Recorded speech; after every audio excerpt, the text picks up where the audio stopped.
Hello, my front-end friends. Have you ever had a button somewhere that had to open a menu somewhere else, but you also needed the positioning of that menu to be linked to the position of the button? And then maybe it opens up and it looks something like this, but when it runs out of room, you need it to move over so it doesn't overflow at the side?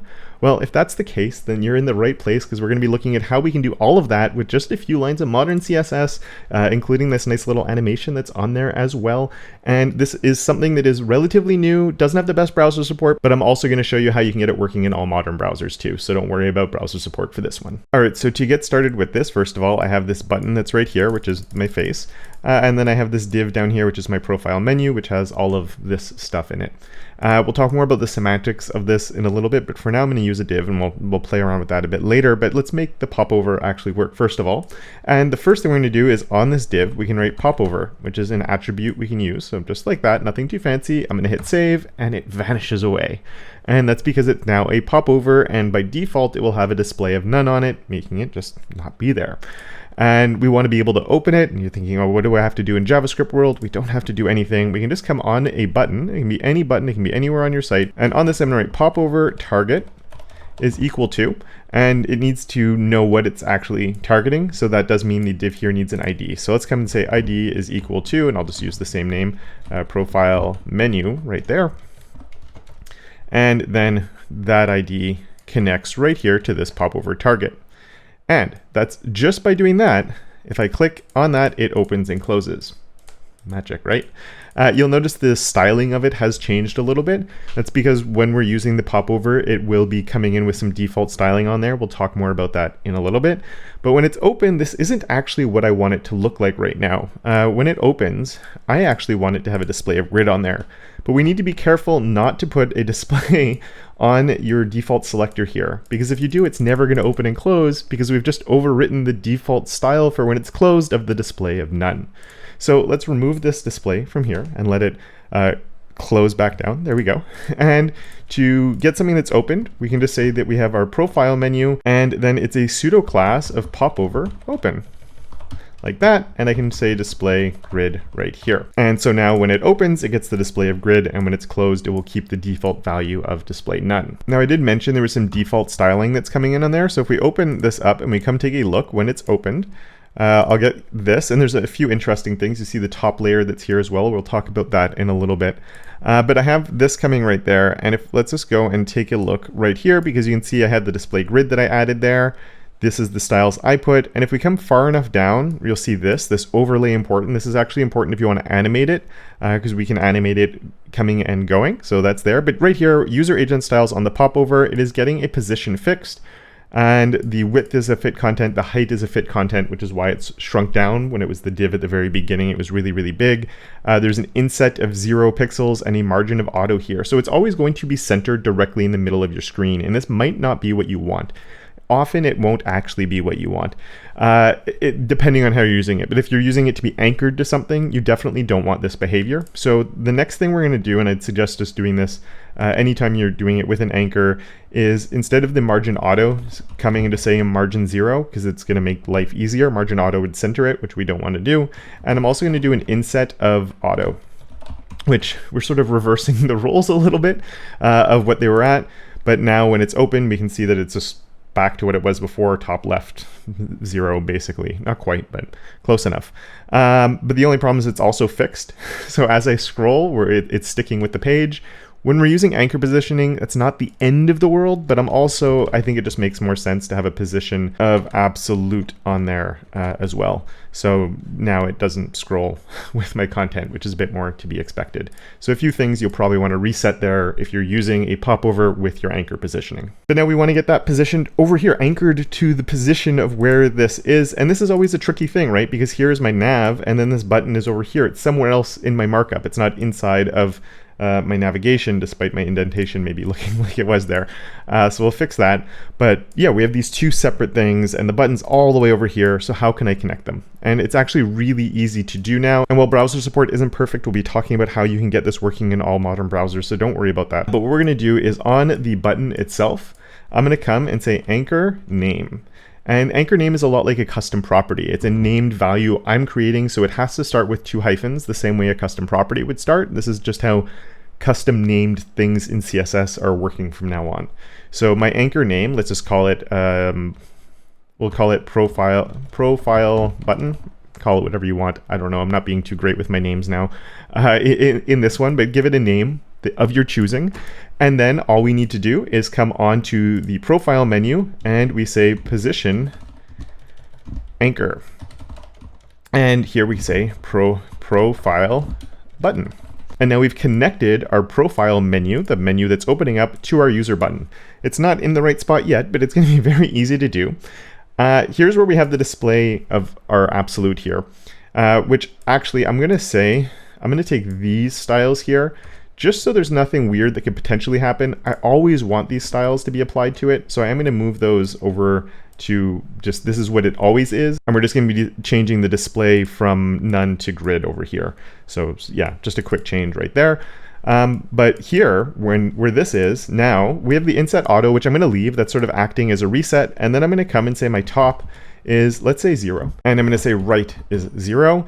And hit save, and that's not what I thought would happen. It is what I thought would happen, but that would feel like what it should be doing, right? Because let's bring this position anchor over here, just so it's sort of all together. But now what we have is actually these new functions we can use. So I'm going to replace this, and I'm going to say that the top is actually the anchor, and I'm going to anchor it. I'm using the top of my anchor for the top value. And for now, we're going to change this, but I'm going to say anchor, and actually, yeah, we'll just say right side. That's fine. And hit save, and it's moved. And it's overlapping my face, which isn't what we want. Now I can still get out of here, because if I click up here, it will disappear. Just because when we're using the popover, actually I forgot to mention this, but if I push escape, or if I click outside, it will go away because it has a light dismiss by default. So you know, at least we're not trapped in that menu once we've opened it. But I don't necessarily want it positioned like this. I actually want the top of it aligned to the bottom of my image. Well, that just means my top is my anchor bottom. And I hit save and it moves down. Wonderful. If you want a little bit of space there, we can just come in. I have my margin 0 there, which sort of like my inset auto is acting as a reset, but then we can just say margin block start is, say, I don't know, 6 pixels, let's say. Just to move it down a scooch right there. And fantastic, right? And so I can move this around in different ways. So instead of the top, or instead of the right being there, I could actually say the left is anchored to the right, and now the left side is anchored to the right there. It's really, really cool.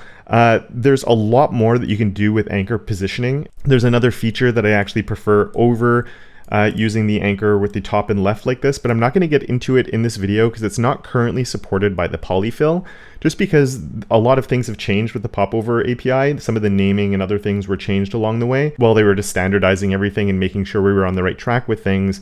And what I want to show you today is something that you can use in all browsers. So we're going to stick with this syntax, and there'll be links in the description to articles that go more in depth on how anchor positioning works if you want to go into some of the other fancier cool stuff that it can do. And we will be looking at a few other bonus things along the way here, because you might be thinking, well, what happens if it runs out of room right now? Is it going to overflow at the side? Oh, no, it will not. We'll see what we can do with that. But first, I want to talk a bit about the polyfill and how we can get that working. So there's actually 2 different polyfills that I'm going to mention. The first one is the Popover polyfill. This one's less needed just because Popover is supported in all the major browser engines right now, but you can check the browser support tables for where things are at now. And if you feel like you do want to make sure that it's supported by every browser, including some older ones, you could definitely use the Popover polyfill. This is by Oddbird, which you may have heard of because it is Miriam Susan's company, or she's a partner in that company.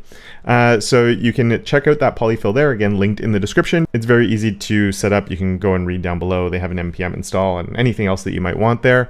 But we're going to look at this one, which is the CSS anchor positioning polyfill, and equally easy to get set up and running. And once again, by Oddbird. If you do use this in production, especially if you're at a company, I do know Oddbird's looking for sponsors, so I'd actually recommend that you ask your company if they have some budget for that, because you know, if not, we wouldn't have awesome polyfills like this and wouldn't be able to use them, and it could be saving your company or yourself tons of time and effort. So always a good thing to support the people making these awesome things. But if we come and take a look down here, we're going to get what we're going to be looking at now, working in all of these browsers, which is pretty awesome.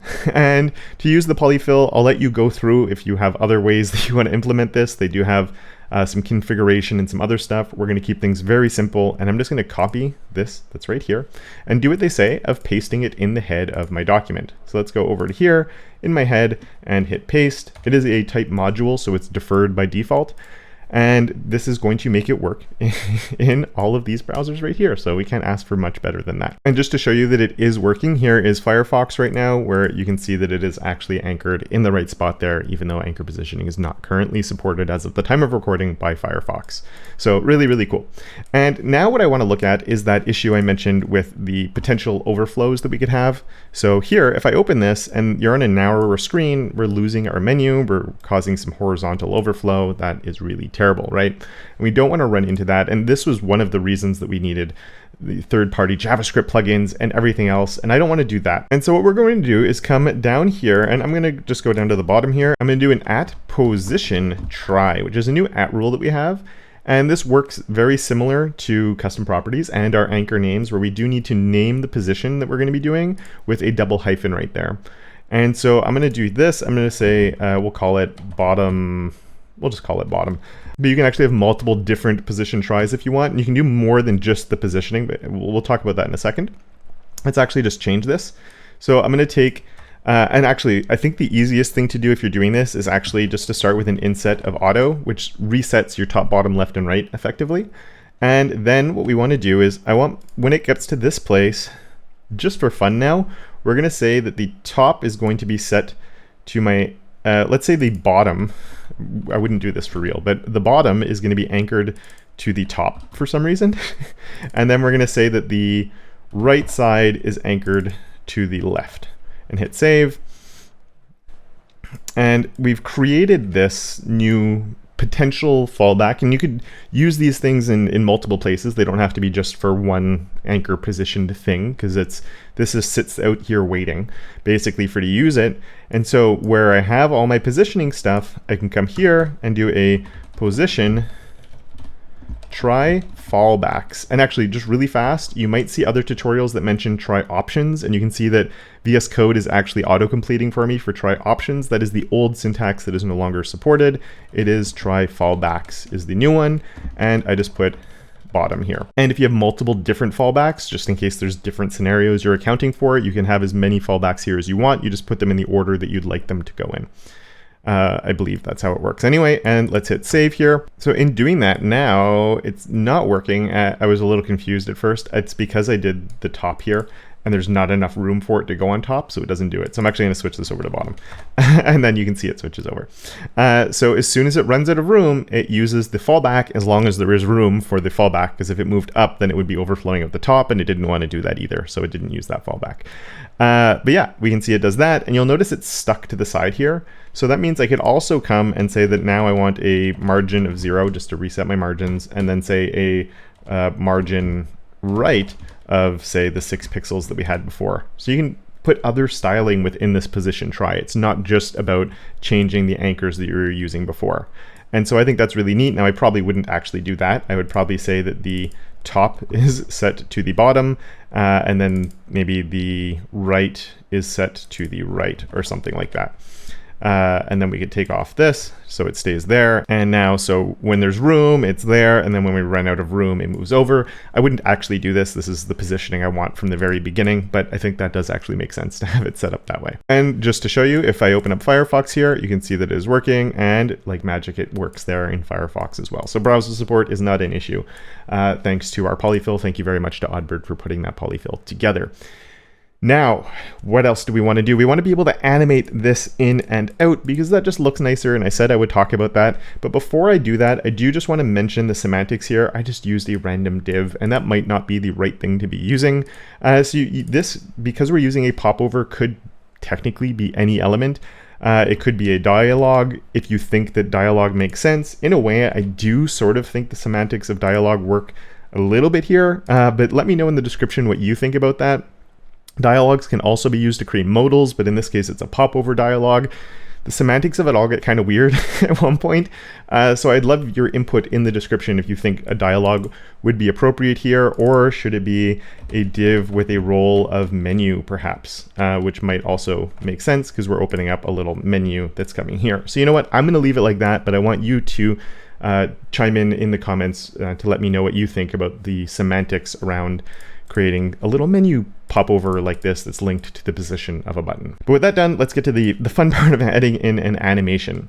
And this used to not be possible with CSS, but now we can do anchor positioning. We can also animate from display none to other display values, which is really, really cool. So we're going to be animating to this part right here. And that means we need a couple of things, right? So how do we transition to that? Well, let's come down here. And we're going to say, I say animate, but we're just going to use a transition. So let's do a transition of display. That's weird, right? But yes, we're going to transition a display and we'll say 1 second. And I'm also going to say opacity for 1 second as well, because those are the two things for now that I actually want to be transitioning. And we can't traditionally do a transition on a display, and you also can't do a transition if display is something that's changing, because the display property is what we call the discrete animation, which means the browser doesn't have a way to animate from display none to display of something else, because what's the in between? There is no in between, right? It's just on or off. So if you're doing it as an animation in like keyframes, it would just switch it when it gets halfway in between the two of them. But if you're using a transition and the display is something that changes, it just means the transition doesn't work at all. But they've added a new feature to CSS, or a new property, which is transition behavior. And on that, what we can do is come in with an allow-discrete. So it's saying that if we have a transition of something like display, that the behavior of it is now allow-discrete, which opens up this door. Some people have said, why isn't this just a default behavior? Like, why didn't they just change this in the browsers? It is something they thought about, but they can't break old stuff. And there's that potential that there's people that sort of relied on the existing behavior or coded around the existing behavior. And if they changed what the default was, that it would introduce some bugs into older sites. It's much easier just to have this one line of CSS that you can add. And technically what we're doing is we're setting the shorthand here, and then I'm doing the longhand of this, which is just setting this as all of them. I could do this as the shorthand and say allow discrete here as well. Discrete.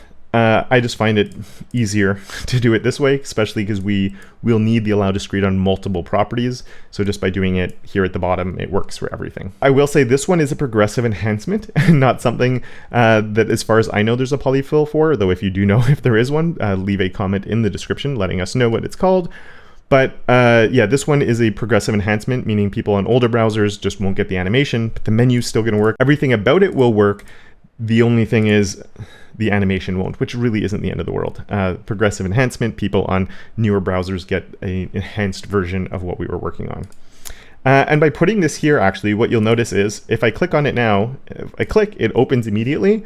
But if I click again, it takes a second to go away. And what it's doing is, because the display can't transition technically, it's just waiting that full second and then removing the display from it. So it's allowing any other things that we want to transition, and then it changes the display after. And when we click, it instantly changes it to turn it on. So let's come here and we're going to say this has an opacity of 1. And let's come here and say this has an opacity of 0. And now it will instantly appear. But if we go the other way, it will vanish away. So we're halfway there. It's not working this way, but it is working this way. And the reason that it's only working in one direction is because when we do this and it changes to display grid, it has to do that instantly. Right? We need that display to instantly go on. And as soon as that happens, it's seeing the opacity 1 and we're in that finished state. But then when I close it, as I said, it's waiting 1 second to change that display type. So we're getting that transition on the opacity, and then it's changing the display afterwards. That's kind of frustrating. There's a simple fix. We come in with an @starting style, which is the other piece of the puzzle to make all of this work, where I can just say here, this is an opacity of 0. And now it will fade in and it will fade out. Because what it's saying is the starting style, when this first comes in, needs to have the opacity of 0 there. I've actually tended to also do this, though clearly it isn't required, but it just makes me feel better. But obviously if you don't want it, you don't have to, because I don't see any issues in not having it there. It's just saying as soon as the display switches over, we're starting the style here. Frustratingly a little bit, this used to not be the case because they changed a little bit of how nesting works. So I sort of like having starting style at the top and then other stuff down at the bottom, but that actually breaks it. And I thought that I couldn't nest inside of here when I first came across this. It's not that we can't nest it, it's that because of the way the cascade works, right? We go from the top down to the bottom. If we have this at the top, it sees this and then it sees this. The same way with a media query. If you do your media query first and then you just do a general selector, the selector after will overwrite your media query. Same thing is happening here. So it feels a little bit backwards because this is our closed state coming first. Then it's our open state here, and then it's our starting style for the transition here. So it's sort of like our exit, our finish state, and then our entry state. Anyway, whatever. The order's kind of weird, but it's the order that we have to live with. And if you'd like to learn more about starting style and just the transition to none and all of that, I have looked at it in more detail. You can see that in this video that is right here for your viewing pleasure. And with that, I would like to thank my enablers of awesome, Andrew, Simon, and Tim, as well as all my other patrons and channel members for their monthly support. And of course, until next time, don't forget to make your corner of the internet just a little bit more awesome.